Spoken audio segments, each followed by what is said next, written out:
سلامونه قدرمنو دغه زموږ یو بچی ده چې د سپین بولدک بارډر اوسیدونکې ده. دا وخت سمارټ پولیس سټیشن چې دی سیول لاین تانه او دې تانې ته وایي وومین پولیس سټیشن. وومین پولیس سټیشن سیول لاین تانه په کوټه کې موجوده ده دغه ماشومه. نو له دې سره اوس خبره کوو چې دا څنګه رکوټ ته راورسېده. دا د افغانستان سپین بولدک اوسیدونکی ده د کندهار ولایت د ولسوالي سپین بولدک. ښه ته څنګه له سپین بولدک کوټ ته راورسېدې؟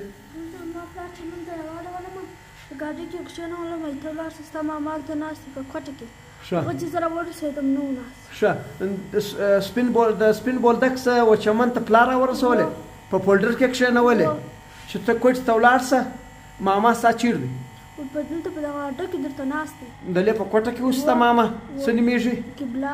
نقیب الله صحیح دی. او پلار څه نومېږي؟ خان محمد. خان محمد. نو ته چې کوټ ته راله له پولډره ښکته شولې ماما دې نه و؟ یا. موبایل نمبر یې ستا د پلار موبایل نمبر لرې؟ صحیح دی. सबको दी हुई है जैसे इनके रिश्तेदार मिलेंगे उनकी इतला मिलेगी हम उनके हवाले कर देंगे. ठीक है आप भी कोशिश कीजिए. ठीक है دا زما موبایل نمبر زه په ویډیو ورکوم. ستا نوم چی دی؟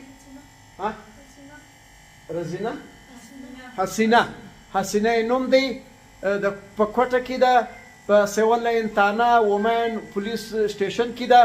نو زما په موبایل نمبر زما سره رابطه وکړئ که ماما نقیب اوري نقیب الله نومېږي که هغه اوري هغه رابطه وکړي دا سټیشن ته دې راسي زما سره رابطه وکړي دا ماشومه دا له ځان سره بوځي یا د پلار نه سپین بولدک کندهار سره رابطه وکړي را دې سي دا خپل لور دې له ځان سره بوځي. और यहाँ पे कितने दिनों से 8 दिन हो गए इसे. ये आप लोगों के पास सेफ्टी में है, हिफाजत में है. जैसे इनके वारिस आएंगे हम उनके हवाले कर देंगे. इनका खाना पीना सब हम थाने की तरफ से पूरा करें. ठीक, थैंक यू, मेहरबानी.